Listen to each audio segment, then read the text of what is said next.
Hello, welcome to part two. This is the second video, which is just about the grammar of passive voice. The first video was about um, the introduction to the passive voice and why it exists, why you use it.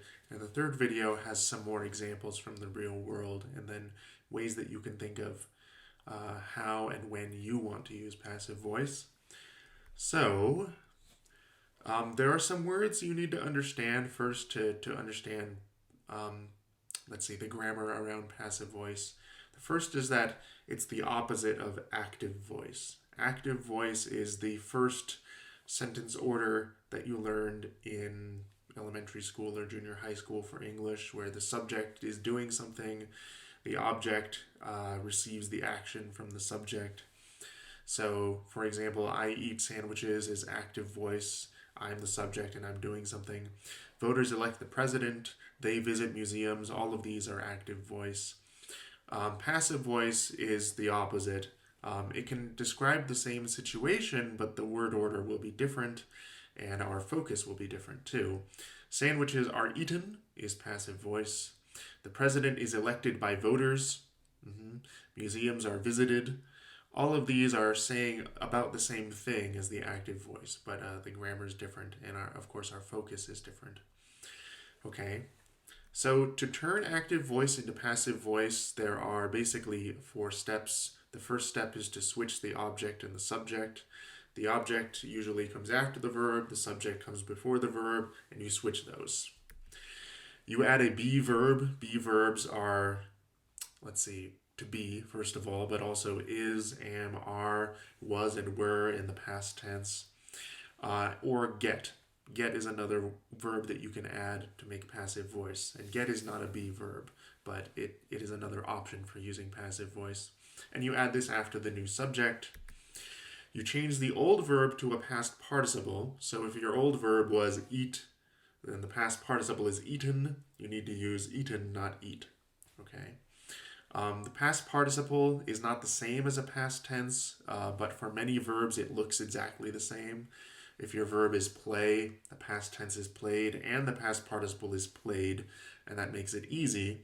For many verbs, though, the past participle and the past tense are different. For example, eat, the past tense is ate, the past participle is eaten. So keep that in mind. We're using the past participle here. And then you just add by before the new object, the thing that used to be the subject. Or you can just hide it. Okay, so for example, in the last slide we saw sandwiches are eaten. I can say by me, but I don't have to. Okay, I can hide that part. It's called hiding the agent. Okay, so to give you another example from the last slide, voters elect the president, that was active voice. If I switch the object and subject, I get the president elect voters, which is the opposite of what I'm trying to say. But if I add a be verb, the president is elect voters. This was in the present tense, so I'm going to use is, not was. The president is elected. Elected is the past participle here, which is in this case the same as the past tense. And then I need to add by. The president is elected by voters, or I can hide that part. The president is elected. Okay? And now I have passive voice. Okay? So I used the word agent on the last slide. Agent is a new grammar word. In active voice, the agent is the same as the subject. So for example, I eat sandwiches, I am the subject, and I am the agent. Okay? The agent is the one who's doing something in that situation. And in active voice, the person who's doing something is the subject, right? So that makes it very easy, right? But if we switch the object and the subject to make passive voice, to say the sandwiches are eaten by me, I'm still the agent because I'm the one who's doing something in that situation. I'm the one who's eating the sandwiches, but I'm not the subject anymore, right? The subject is sandwiches. They're the first noun in that sentence, right? Not always the first noun in a sentence, but often it is. Okay. The patient is just the opposite. The patient is the one who's receiving the action. In my example, it was sandwiches, right? So I eat sandwiches. Sandwiches are receiving the action. Or sandwiches are eaten. Still, the sandwiches are receiving the action, right? The sandwiches are not doing anything. So, in a normal active voice sentence, the agent is the subject, the patient is usually the object. But in passive voice, these switch, right? So the subject will be the patient, right? Sandwiches are eaten, sandwiches are the patient, and in that sentence, they're also the subject. Okay.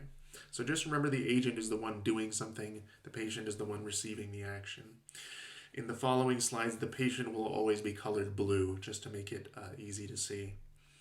Okay, so there are some advanced cases where passive voice is a little bit more difficult to form.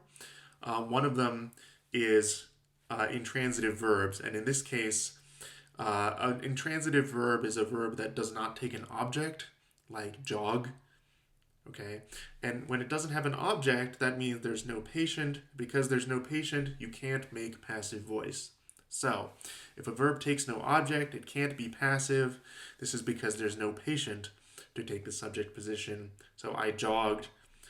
I was jogged is not right. It was jogged by me is also not right because we don't know what it is. The reason is, if you look at the original sentence, I jogged, there's no patient, right? So we can't make passive voice from some verbs that don't take objects, which we call intransitive verbs. So I'm going to go through the other cases pretty quickly. There are some verbs in English that take two objects. For example, give. She gives the money to me. The money is an object, and then me is another object. You can take either of the objects and move them to the subject position. So you can say, the money is given to me, right? In this case, money is the patient that I'm moving to the subject position. So I colored that one blue.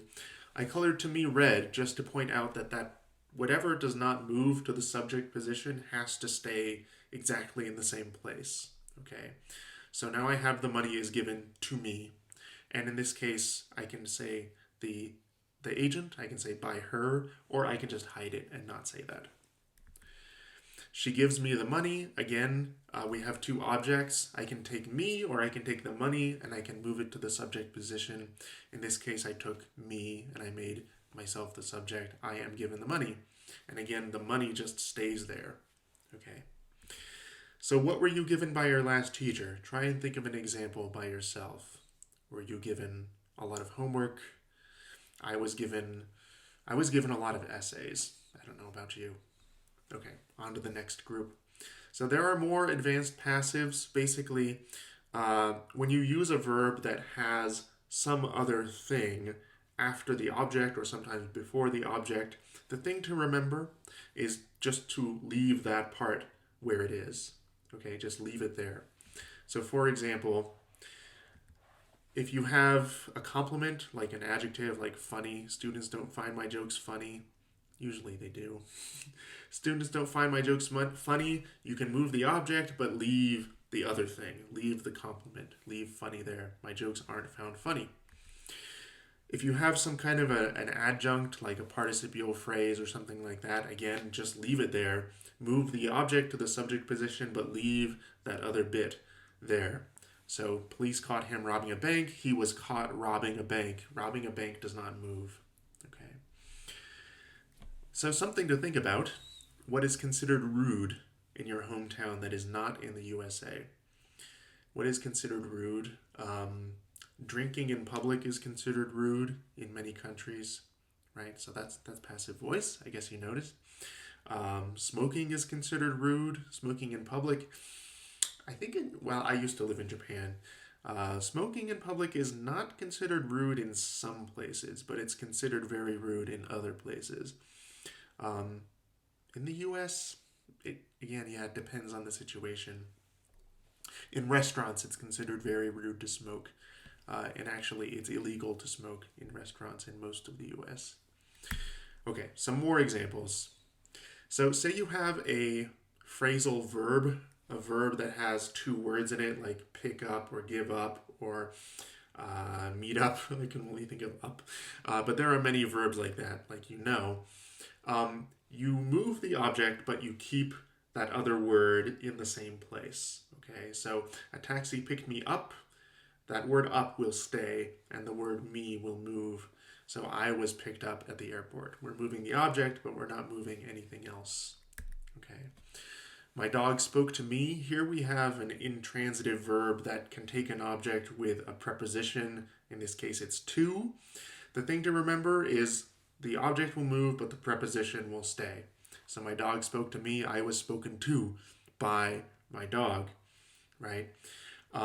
And it sounds strange to have to and by next to each other there, but that's very normal in English to have, because we're always moving words around in English. Sometimes words end up next to each other that look wrong, but actually they're okay. So this is an example of that. So can you think of what major is given up the most? What major is given up the most? I think it might be biology. It might be computer science. Computer science is given up by many, many people, including me. Biology is given up by many people especially when they take organic chemistry. So something to think about. Think of your own examples of passive voice here.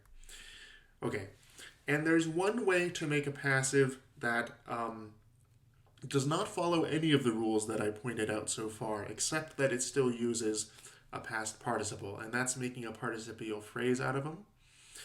So a past participle can appear without a be verb, so without is or was or even got. In this case, you're making a small phrase that does not count as the main verb in a clause. If you don't know what any of those words are, you can try Googling them, what a clause usually has in it. But the thing to remember is if you use one of these, you still have to finish your sentence. Let me give you some examples. So tofu is eaten worldwide. You can just take the past participle eaten world and then the adverb worldwide and make that a phrase by itself without a be verb like is or are. But you still have to have a complete sentence after that or before that. Okay, so in our case, maybe eaten worldwide, tofu appears in many different healthy recipes. Okay, so tofu is eaten worldwide and it appears in many healthy recipes. This is basically a way of saying that in less space. The man was spotted by the police. The man, comma, spotted by the police, comma, decided to run. So notice that I don't have a be verb in my participial, of course, not in my participial phrase, in my passive voice construction here, but I still have a regular past tense verb later in the clause. So this is a complete sentence, right? So you'll see these actually pretty often if you keep your eyes out for them. If you keep your eyes out for these kinds of participial phrases, you'll start to see them in a lot of different kinds of text. So last, here are some examples of ways that people get passive voice wrong, get the grammar wrong when they make passive voice. So it's a common error to leave out the preposition when you needed a preposition, or also to use the wrong preposition. Okay, so I was robbed from a man. When you're giving the agent in passive voice, the preposition is always by. It's never from. Okay, I was robbed by a man would be correct. I was broken up by my girlfriend. If you try to put this back into active voice, you need the preposition with here, right? My girlfriend broke up with me. So we still need with in this passive voice construction. So it should be I was broken up with by my girlfriend. And I know it sounds strange to have up with by next to each other, but again, that's normal in English. So another common mistake is using an intransitive verb, a verb that doesn't take an object. So of course you can't make passive voice with that because there's no patient. Many people were died. Died is not transitive, right? The people died by themselves. Okay, they didn't receive that verb from something else. Crime was decreased. This might be okay if you mean that something decreased the crime, in which case you're making passive voice with the transitive version of decreased. But if you just mean crime went down by itself, you don't want to use passive voice here because that doesn't sound like a transitive verb. That sounds like an intransitive version of decrease. Okay. And the last version depends on your first language. Your first language might have the option to make the victim the subject of a passive construction. but English doesn't let you do that. Whatever comes into the subject position in passive voice has to be the patient. It can't be some other relationship to the action, like something bad happened and it happened to you, but you were not part of the sentence in active voice, therefore you can't be the subject of a passive construction either. So in the examples here, I was stolen my laptop. So if we try to make that in active voice, somebody stole my laptop, I am not in that sentence anywhere, right? So I can't be in the passive version of that sentence either. The same thing for the second example, like somebody killed my brother's dog. I can't make my brother the subject of the passive voice because my brother was not a patient in the active version of that sentence. Okay. So last, I'm going to show you a tool that you can use to check for transitivity. Most dictionaries don't say whether a verb is transitive or not, so you can use Coca to do this. These are the search terms that I recommend. I'm just going to show you one example here. Be, verb, and then here. So this is the past participle tag. I'm going to search for be in square brackets. That'll find any version of the word be. And I'm going to look for located plus the past participle tag. And that'll make sure that I find past participles, not past tenses. So if I look for this, I find a ton of is located, are located, be located, was located. That tells me this verb locate is very often used in passive voice. And actually, if I look for the